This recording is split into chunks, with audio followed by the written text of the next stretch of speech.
If there's one video game that perfectly captured the 2000s and early 2010s outside of AAA mega hits like the newest Call of Duty, Madden, or similar franchises, Guitar Hero and later on Rock Band had a stranglehold on those young and old alike who wanted to channel their inner rock star, pop heroine, or even country mega power. Something about effortlessly gliding your fingers over those 5 frets made you feel a sort of power that any other music simulation games just couldn't match.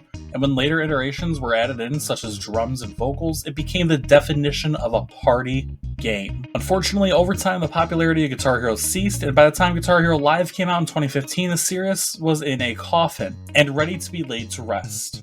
This is especially saddening considering some of the interesting features that last game had, such as the live reacting band in lieu of an animated presentation, and the very popular, albeit microtransaction-fueled, GHTV. For the few things it got right, there were too many negatives to drag it down, thus ending the series. Harmonics game Rock Band 4 has managed to live on through the years with consistent DLC still dropping even today, this week in fact. But overall, outside of that and the popular free-to-play mod Clone Hero, rhythm games such as Guitar Hero are dead within the mainstream consciousness.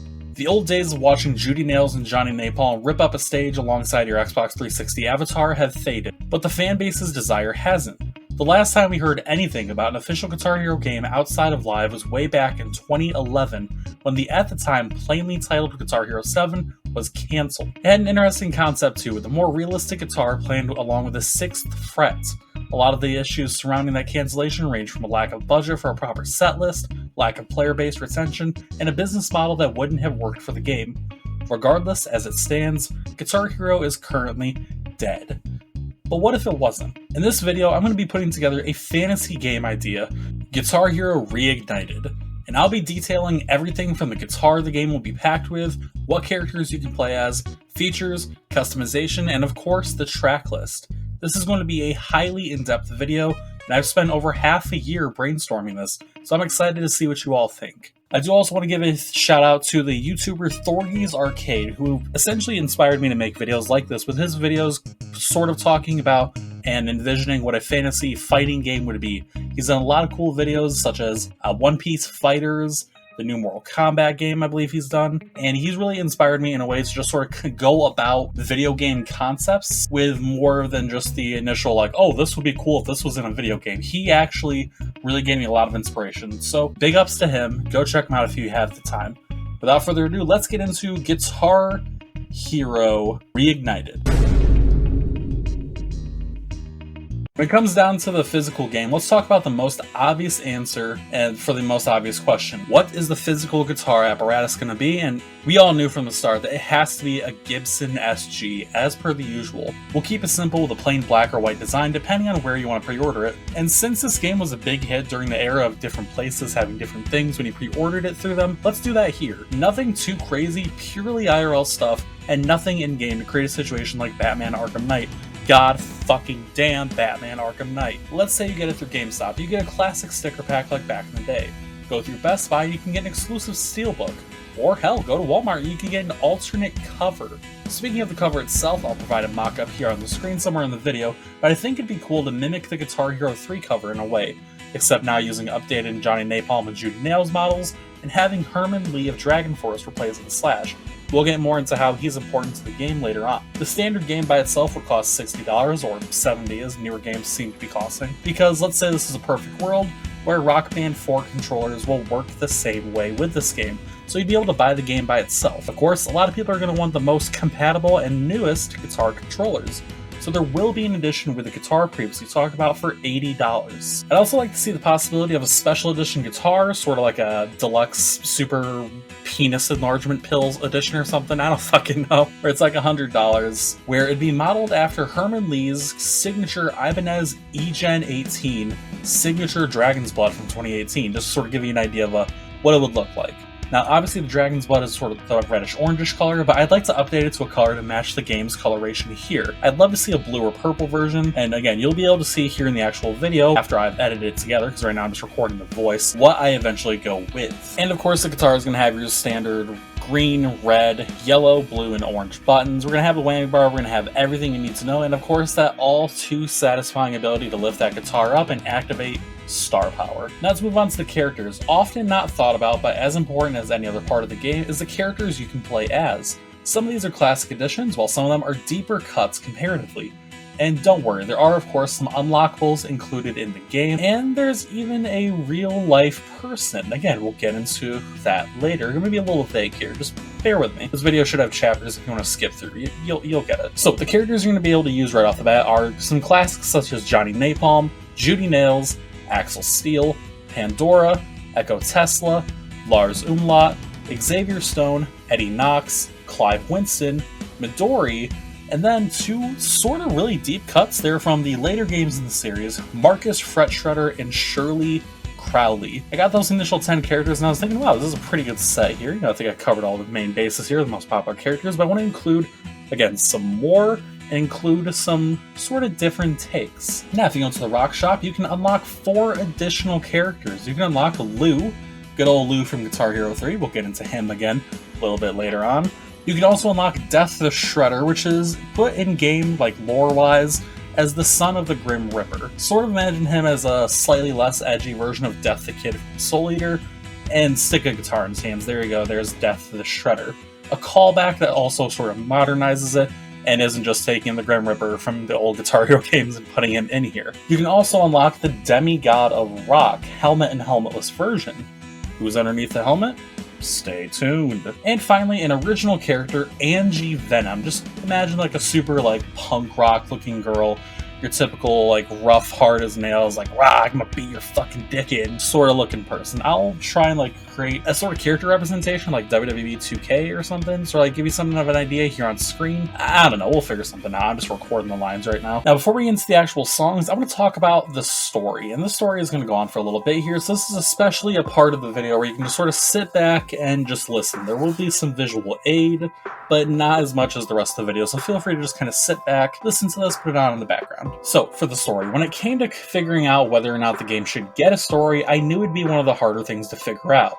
Ever since Guitar Hero 3, the precedent for a story in the series has been set to, at the very least, be a big-time affair, especially coming to Warriors of Rock, with its absolutely mammoth undertaking. I decided to go for something that initially started off kind of small-scale compared to Liches and Minotaurs, but it got a little bigger over time. And the goal was to produce a story all about a rise from a nobody band to one of the world's biggest acts. And this is more of a gameplay element, but I feel like it's easier to explain here with the story part, as you'll see later on when I get into certain parts of the story. But I wanted to include a sort of element that Guitar Hero World Tour brought in, with some of the songs including real-life artists, such as when you played the Paramore song in World Tour, Hayley Williams came out. So, let's get into the start of the story. The band you play guitar for is, at its core, 4 or 5 random people who started the band on a whim. Sort of like, hey, I can do this instrument, you can do that instrument, let's start the band. And it's sort of similar to the start of Guitar Hero 3.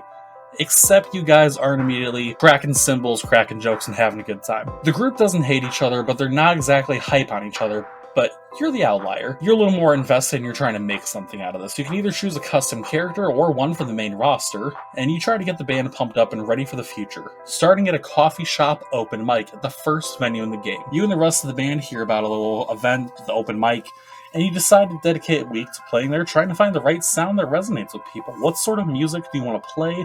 And what does the crowd respond to? What do you have the most fun with? After playing some songs, the response from the crowds has been positive, but not overly so. It's basically the same 4 people in the room clapping for you, and one of them is the waiter running table to table. But this guy has an in for you that you wouldn't expect. He tells you that the variety in your set list is good, but sometimes you have to really hammer down and dedicate time to a certain vibe. He says down on the other side of town there's a venue that's got a decidedly more classic and groovy energy in it, but has some accountability for the more modern sound. And he even could talk to the owner and get the band booked for the nights. And just like that, the band has already moved up in a way, even though the drummer thinks this is just another nowhere gig. He goes through phases of being super invested and then not being as invested as the rest of the band. But he throws his hands up and joins the others in the journey to a bar on the other side of town. This specific bar is actually owned by Clive Winston and Austin Tejas of former Guitar Hero glory, who met some odd years ago and threw down on the strings to see who could woo a crowd more, reaching the conclusion that they were matched in as many qualities as they differed and surpassed the other end. Their newfound camaraderie led to the construction of this venue, a place where they're more than happy to host a new and upcoming band trying to find their footing. But they mostly wanted a dedicated space to just jam out, hang out, and be free of any outside world troubles. The two of them greet the band with open arms, with Clive stopping the guitarist, if that's you, before the show and actually telling them that he can sort of sense something great from you. It's a different kind of vibe, man. You got something guys like Johnny or Axel fought for years to get. Go kill that crowd, man. If you can excuse that horrible accent. The set comes and goes and the crowd loves your band, with Clive and Winston once again approaching the band afterwards with a flyer for an upcoming battle of bands. Austin tells you it's a couple towns away, so gas is going to be a bitch with the van you've got, but it'll be worth it. The winners of the Battle of the Bands get to open for a well-known band in the scene at Izzy's Pit.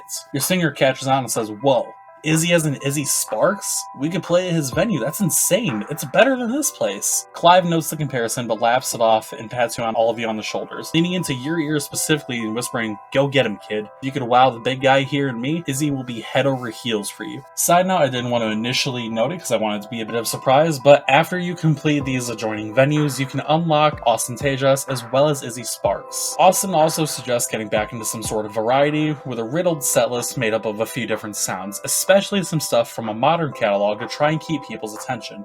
And with that, you and the band practice for a week until your fingers hurt and your throats are sore. And then it's time for the Battle of the Bands. With some new dedication to harder songs mixed in with some middle ground, your band takes the stage and pulls off the set of their lives, with the crowd loving you with every track. What's bad though is that the judges aren't as impressed. The three judges are composed of the mayor, superintendent of the local school district, and a music critic who came from LA to sponsor the event thanks to an invite from said mayor. At first, the mayor and superintendent speak negatively about the band after they're done, giving some usual boomer sentiments like, "The music's too loud, it's barely music, what is this garbage?" But the critic steps in and belittles them for dumbing it down so much. Just because it's different and not the same safe classic rock or too popular Metallica metal doesn't mean it's immediately dismissible. They should give them a better ear to listen with. The critic invites them to play one more song, which will be the 6th song, which I'll do a little setlist spoiler here for you before the full reveal later, and it's Massacre the New American Dream by Palais Royale. Everyone in the band is nervous because they have the critic's support, but it's still nerve-wracking to say the least, knowing that they have to play their hearts out now more than before. It's halfway through the song when you notice in the background of the video that's playing while you play the song, someone with their hood up fights their way to the front of the barricade, and he's headbanging and having a great time. When the song finishes, he hops the barricade as the game switches to a cutscene. He's clapping like a madman and talking to the barricade security for a moment as he takes the hood off, revealing himself to be Davey Havoc from AFI. You and the band are shocked by this, then something clicks in your head as he ascends to the stage and grabs the mic. He says, "I think the sound of this crowd here essentially confirms everything I need to know. Judges' approval or not, I see something with y'all that makes me want to say, clear as day, you guys are the winners of the Battle of the Bands. You'll be opening up for me and the guys in AFI at Izzy's." The crowd is going nuts, and Davey leans into the singer's ear, gesturing to the rest of you as the singer nods like crazy and grins like a madman. He looks at you and the others, then takes the mic saying, "Ladies and gentlemen, I can't believe I'm saying this, but we're giving you an encore with Davey here. Who wants to hear Days of the Phoenix?" What ensues after this is the biggest hype moment of the career so far, with a straight-up punk show vibe performance, with Davey taking over for verses and duetting the chorus with your lead singer. Time passes after this, and it's time for your band's first real show, opening up for none other than AFI at Izzy's Pit. Your band spends a majority of time after loading in trying to track down the man who owns the venue. Specifically, you and the singer who want to try and get some advice and input from the living rock legend, but it's no luck. The setlist you prepare is more catered to what a crowd for AFI and Izzy's would want to see, with a moodier and more confident sound employed for the show that leads to a fairly positive crowd reaction. Nobody in the venue really knows you outside of the guy from the coffee shop who initially gave you the invite to Austin and Clive's, but after your set ends, you go back to your merch table and are quickly hit with a line of people wanting to buy your merch. You all hadn't bargained for this, and all you had was one shirt design spread between 2 boxes of 25 each that sell out, along with a poorly done promo pic you did in the singer's mom's garage. But by the end of the night, you're sold out completely and have made a decent bit of money, even after the horrendous venue cut that sees over half of your funds disappear in seconds. Davey sees you after the show and gives props, saying he hopes to see the lot of you again sometime soon, hopefully for a full tour run. It's this interaction that gives your band the energy and determination they need to dedicate time to renting out a studio back in town to record for an album, which after about half a year is ready to go out. You all spend literally all day some weeks at the studio, sleeping in the booths between sessions. It goes out and has some success in your region of the USA, with the label even catching on and reaching out to see if you want to sign. You and the guys are initially wary because a big label reaching out seems weird, but you agree that it can be worth it big time and you sign on. And before you know it, there's a mini tour with your name at the top. This tour is only a dozen stops, but it finishes up at one hell of a venue, Soma in San Diego. The show comes and you all play your heart up, of course, wrapping your first successful tour with more success. And you reach out to your band's manager to express this, but the manager is robotic with the responses. He just decides to tell you not to get comfortable because the next big step for the band is already figured out. They'll be playing at Rocklahoma. At first there's more excitement, and the band is all just sort of getting excited. They're expressing the type of songs they want to play on a big festival stage. They're trying to figure out different elements at the snap of a finger, really. But your manager quickly shuts you down and tells you he's already emailed the set that the label wants you to play. You take a look at it and you're kind of apprehensive. You like some of the songs that they want you to play, but you're not a big fan of the overall set. But you just sigh and figure this is what happens when you're assigned a band. Off you go to Rocklahoma. The whole experience at the festival feels wrong, with all the media stuff from interviews to overly restricted and tedious fan meetups feeling forced and out of sync with the image you all thought the band had. At one point, the drummer confronts the manager backstage. At this point in the set list of all the bands, there are only a few of them separating you from your performance, and he's demanding the set list gets changed to what they want to do. But the manager doesn't relent, saying that if he wants to play different music on his own terms, to find a different label and a different band. The rest of you all want to speak up and say something, but you're all caught somewhere between wanting to keep the momentum going and not wanting to go back to playing in garages. You're scared at the end of it. Eventually, you all take the stage and play the label-approved playlist until the last track. What was supposed to be a cover of a song by The Smith quickly gets switched on the fly to a cover of Static X's Hollow, which the Oklahoma crowd explodes for. After the show, you're quickly greeted by an irate band manager, chastising you all for going off script, going against the label wishes.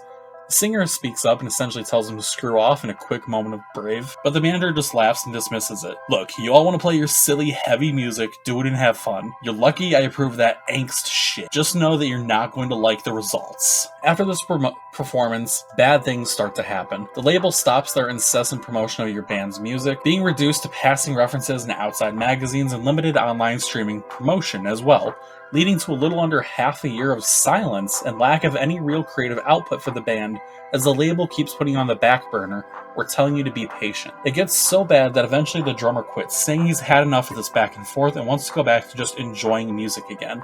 And he's quickly replaced by a bright and bubbly new girl who can play just as well, but is seemingly under the same spell that the manager initially instilled in all of you. And right when you all consider following the drummer out the door, your manager approaches you with a tour approval. You even get to play all the music you want, faster and more energetic stop, but every tour stop is small cap rooms in markets where your music doesn't do nearly as good as others, and it feels like you've been screwed. Essentially, yeah, you have. The tour finishes up in a dive bar in Las Vegas, and the band is all drained and feeling worthless, even the drummer out of it after seeing tour stop after tour stop filled with mostly empty rooms. A couple hours after the show, you're sitting at the bar when someone comes in and tries to get your attention. You turn around and are greeted by none other than Ronnie Radke of Falling in Reverse.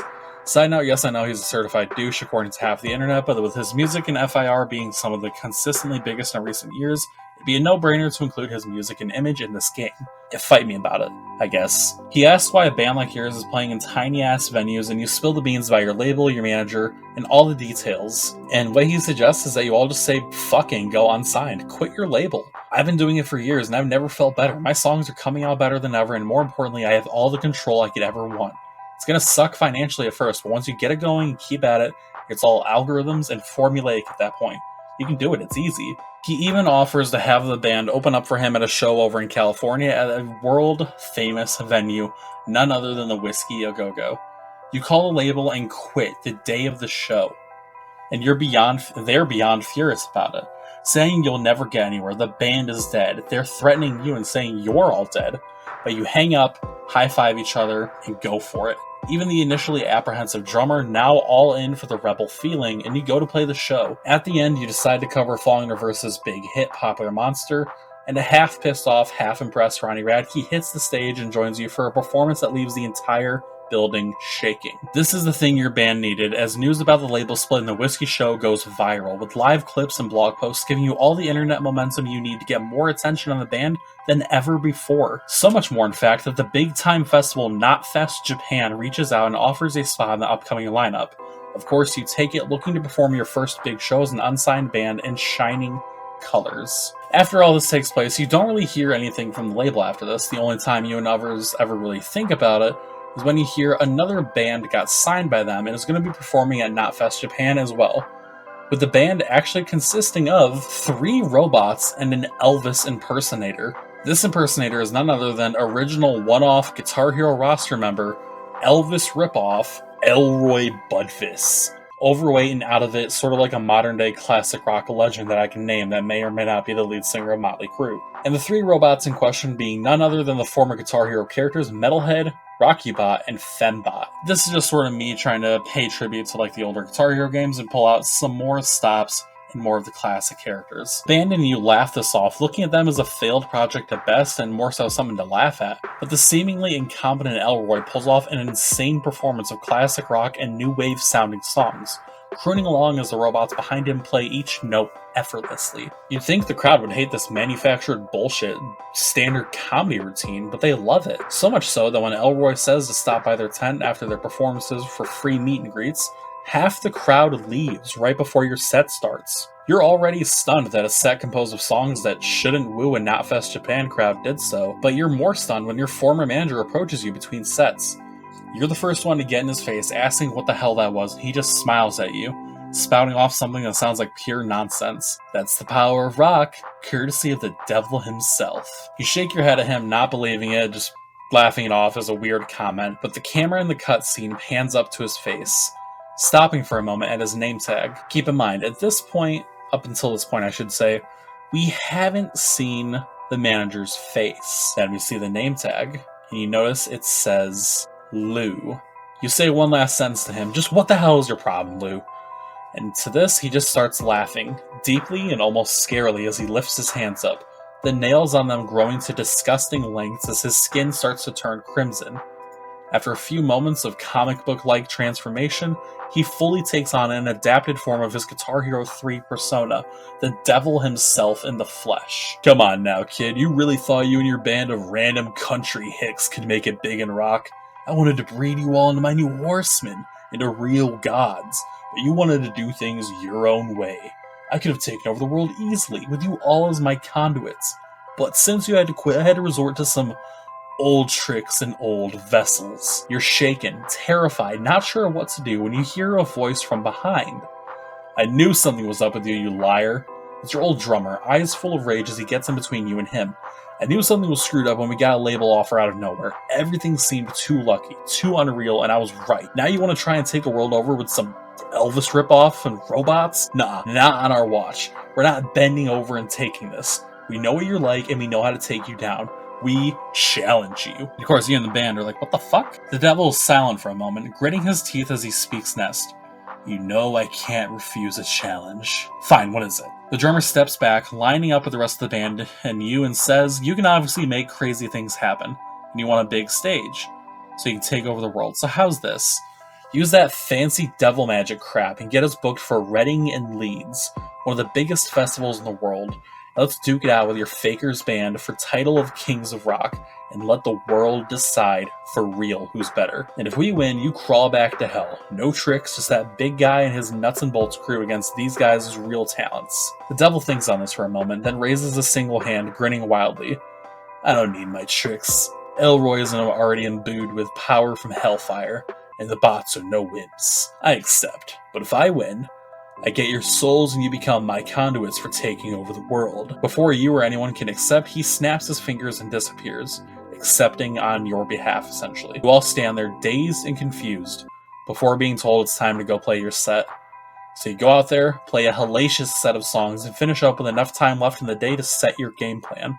A time span of 4 months separates you from your biggest concert and biggest fight of your lives. In between now and then, you and the band practice your hearts out and get ready to take on the actual devil, with Clive Winston and Ostentatious coming to the practice space to help you out and give you some pointers. After a couple weeks of assistance from them, they say they told you all their secrets, taught you all the licks, and can't do any more, but they know who can. The door to the room opens, and in the doorway stands 2 people, both with guitars in hand. It's Johnny Napalm and Judy Nails, and they say they're here to give you the final preparation you need before you take on Lou. What ensues next is a guitar duel, similar to the battles in Guitar Hero 3 against Slash or Tom Morello, and the song of choices you take on Napalm and Nails is Gridlock by Anthrax.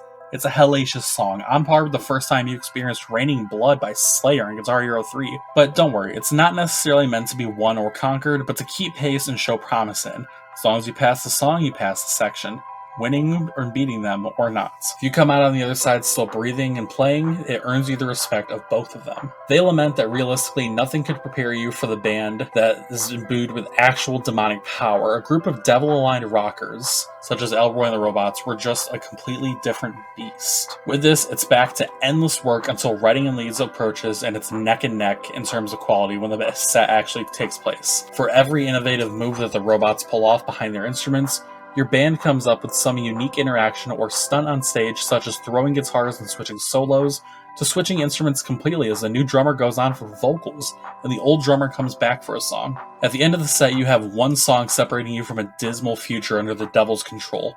The last song is Of Sulthur by Earthen.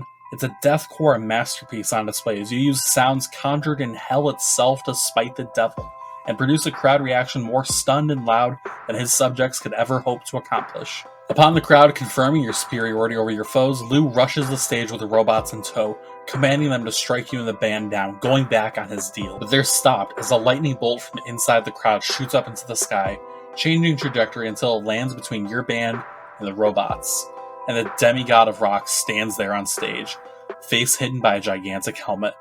Lou roars out as he approaches further for the Robots to strike him down first, but they're quickly demolished by a throw of the demigod of rock's guitar axe, the same axe that returns to the god's hands. Lou looks pissed off, but even still a little scared, stepping back for a moment as the demigod lifts his hand and strums a single note, sending a shockwave through the entire area, throwing Lou onto his back, the force of the note shredding his skin into dust as he screams out into the void, cursing both the god and your band as he fades into nothing. The crowd is dumbstruck, to say the least, and quiet for a moment, before exploding into applause after a moment at the spectacle. You and your bandmates stand there, shocked that you won, shocked that Lou just vibed out of existence, and shocked that this random guy with an axe is standing there, seemingly all-powerful. He disappears then in the blink of an eye, reappearing in your band's green room after the show is over. You all sit there, confused, but not as shocked as before at his appearance here, before you speak up and ask him what he's doing there. Lou was supposed to die way back then. He was supposed to be nothing but a memory, but something kept him alive until you all stepped up and challenged him.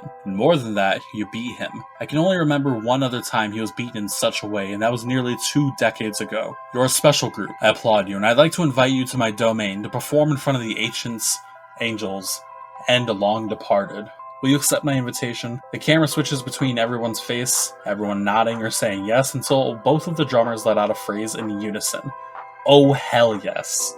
At this point, he snaps his fingers and all time freezes around them, including the Reading and Leeds representative entering the room at that point. Demigod of Rock opens a portal with his guitar axe and steps into it with your band following suit.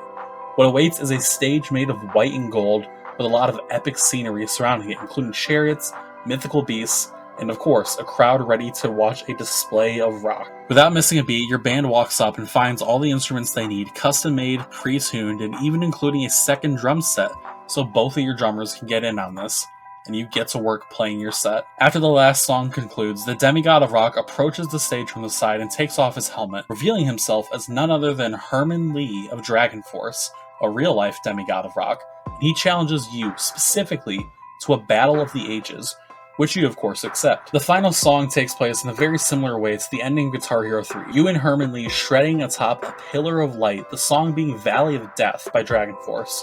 The credits roll along as the song plays, you and him play it out, concluding with a fade to black and a picture falling into frame of you and your band on the stage at Reading and Leeds, all smiles. And that's the story. Like I said, not super insane, 20 minutes of a Rush song and fighting an actual robot beast thing, but still a little crazy enough to keep the attention, just sort of general Guitar Hero vibe. I'm not the best story writer, but I hope you enjoyed that in some form of way. But now the story's over, it's time to get into some stats and then the set list. So quick stats here, I'm going to have graphs on screen showing everything, but when it came to making the set list, I wanted to look at a few things. How many sections or venues did each game have? How many songs did each game have? And finally, how many songs per genre, just counting the main set list, did each game have? For that section, I looked at a Guitar Hero fandom wiki for genre sources, just to make it a little easier on myself. Some stuff was off, such as Bring Me the Horizon being labeled nu metal, but for the most part this was going to be the easiest way to get genres for each and every song. Besides the first few games where I had to physically Google each and every song for accurate descriptions, this helped me figure out the following totals for each genre. Again, this is just the main songs, and I'm not going to list every single one here, but here are some of the more, I guess, notable ones, such as alternative having 55 songs, there being 20 blues songs, 5 death metal, 44 hard rock, 4 hip hop, 3 industrial, 19 metal, 11 prog rock, 67 pure rock, 2 surf rock, and 4 speed metal. Again, they weren't exactly the most accurate, but I think it was a good idea to get an idea, I should say, of how exactly the set list worked over time. Now, going into actually making the set list, I had a rough idea from the start of how I wanted to do it.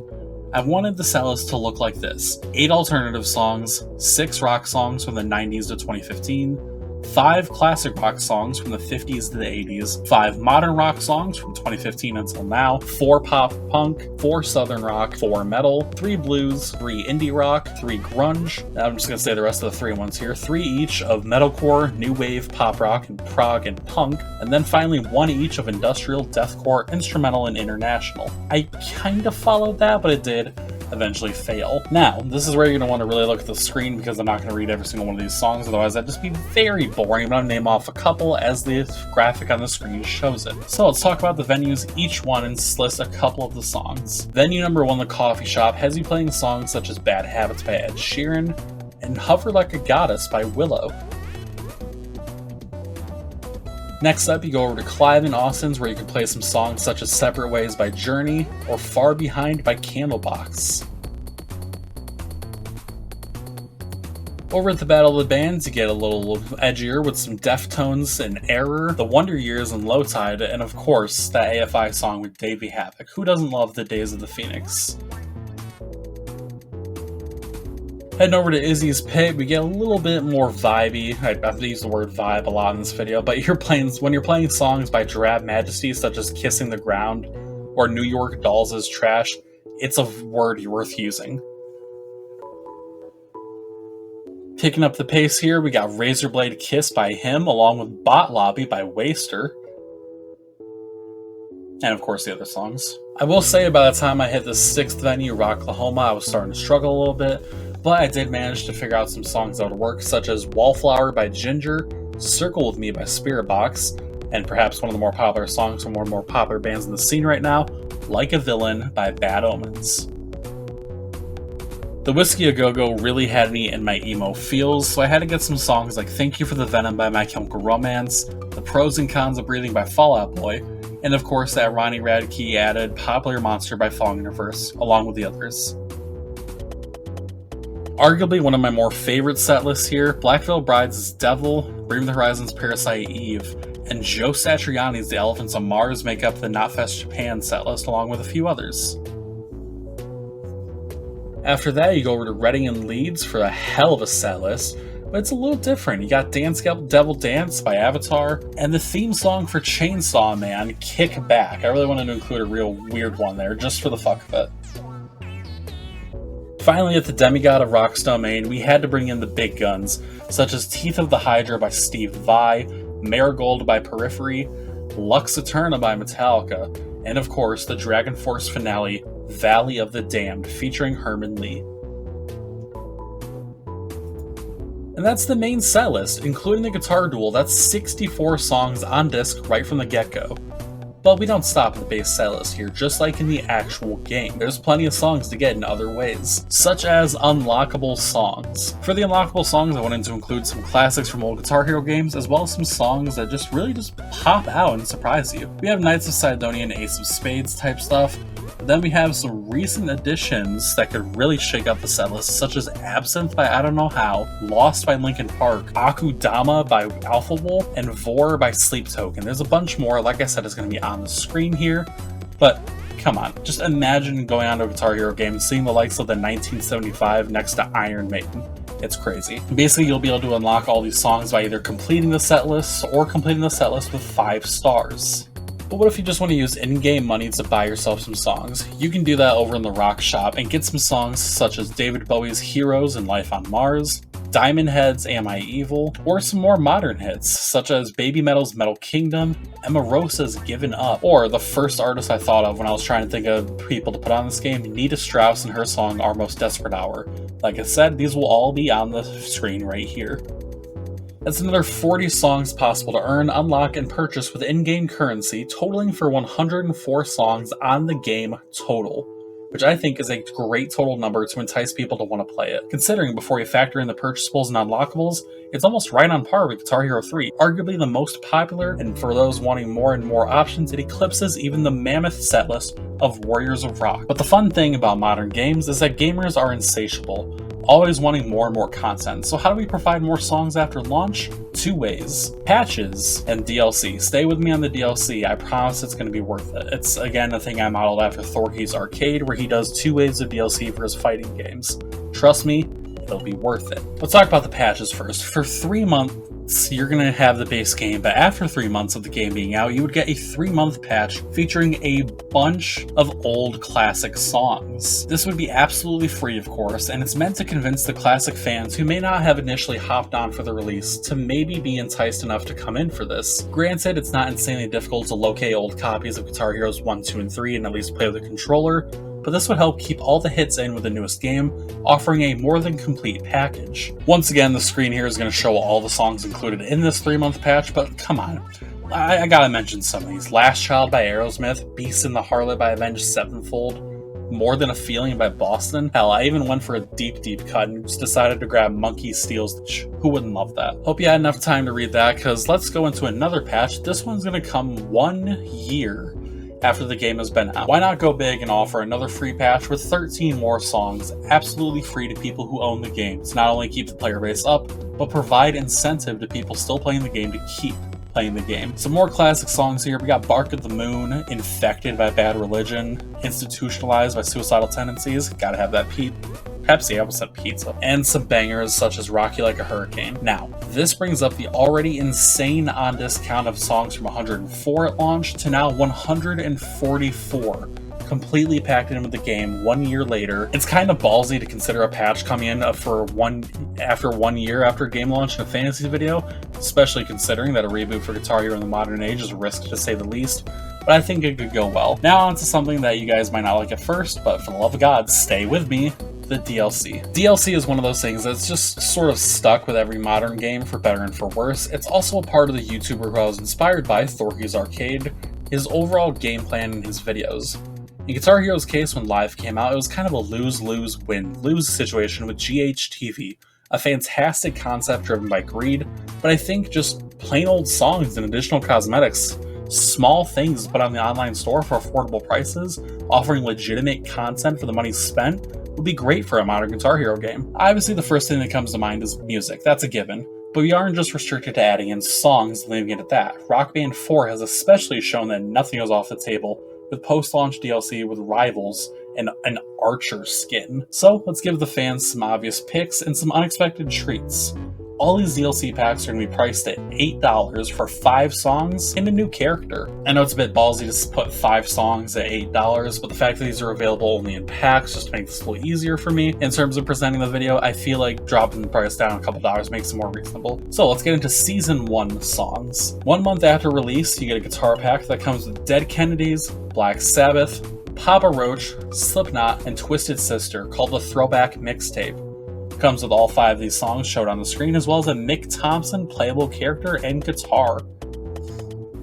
2 months after release, you get DLC 2 New Blood, coming with Austin Knight as a selectable singer. It's a little different, but I feel like offering in a bit of a surprise piece like this, considering the songs on this DLC pack as well, would be a welcome surprise. We got tracks from Save Face, Water Parks, Salem, Lovejoy, and Heart Attack Man. Getting back to more of a normal vibe, DLC 3 Blisters on My Fingers comes packed with Vended, Enter Shikari, Mick Gordon, Cyan Var, and Ocean's 8 Alaska. And you get none other than Mick Gord playable as a guitar.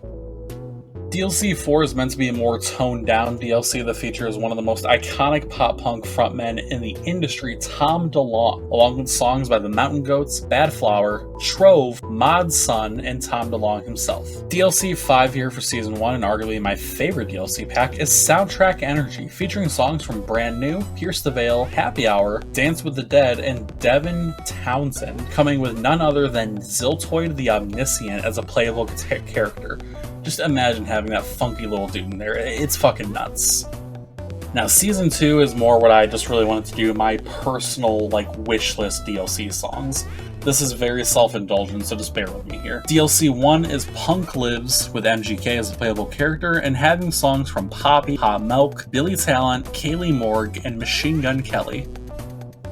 DLC 2 has called Mallrat music and features songs from Escape the Fate, I Wrestled a Bear Once, Reliant K, Simple Plan, and Electric Callboy. DLC 3 is probably the most interesting one out of these DLC packs, just based on the songs that it includes, called Innovator Inc. Comes with Frank Iero as a playable character, and you get songs from Enter Shikari, Cassiette, LS Dunes, Spirit Box, and Level Up.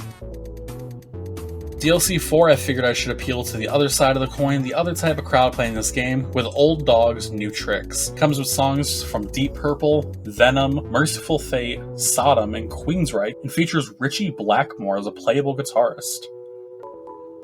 DLC 5 is the final DLC pack and comes with Patrick Stump as a playable character. This one, again, it's a little self-indulgent, it's just some songs I really like. We got songs from Disturbed, Power Man 5000, Them Crooked Vultures, Smashing Pumpkins, and Fall Out Boy. Finally, this is something that's more of a personal investment section of the video, with me being an achievement hunter and also wanting to make as complete a video game concept as possible. There's going to be a total of 1,000 gamer score, or whatever the equivalent is on PlayStation. Some of these are pretty simple, others are a little fun. Let's see what we got here. So you have 25G achievements for completing each of the set lists, up until you get to the Demigod's Domain set list, where you actually get a 50G achievement. Completing the guitar duel against Johnny and Judy gets you a 45G achievement called The Student, ... And if you gold star that guitar duel, you actually get an achievement called ... Becomes the Master. A funny callback to a Guitar Hero 2 achievement, if you actually fail on Bad Habits by Ed Sheeran, you get a 5G achievement called We All Start Somewhere. On the flip side, 20 gamer score is added to your account when you gold star any song.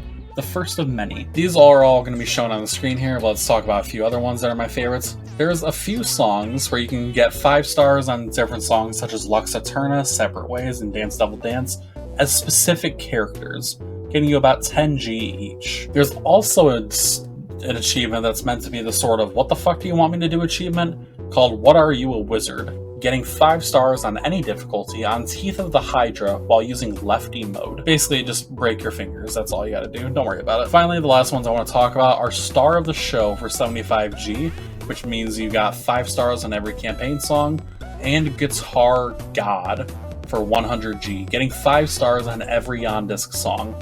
That's the campaign, the rock shop, and the unlockables. And that wraps up this video, making the Guitar Hero Reboot Guitar Hero Reignited. Like I said, I've spent over half a year just speculating the set list alone for this, because I kept making so many different drafts and trying to find the perfect balance, and I honestly still think that it could use a little work. So tell me what songs you guys would want on this, what bands I missed. There's a few bands I wanted to put on here, but I just couldn't make it work. I also know that some of the songs listed may not match the difficulty of Venue 1, 2, 3, 4, etc. But let's be real here, I didn't just want to go on Clone Hero and just look at each fucking song's chart and be like, oh yes, this one has one less note, yes. But I am open to criticism and open to suggestions. Let me know how I did. Let me know how you guys would do your Guitar Hero custom remake, reboot, whatever. And if you made it this far, thank you so much for watching. This is a video I've been wanting to do for fucking ever. And if you made it this far, I'm gonna give you a little spoiler. I'm also working on a rock band My Chemical Romance video. So if you guys want to see that, let me know about it down in the comment section below. I have been Ray Ronu. You've been watching this for about an hour. Thank you. And I hope you have a good day and hope you're staying hydrated. See you next time.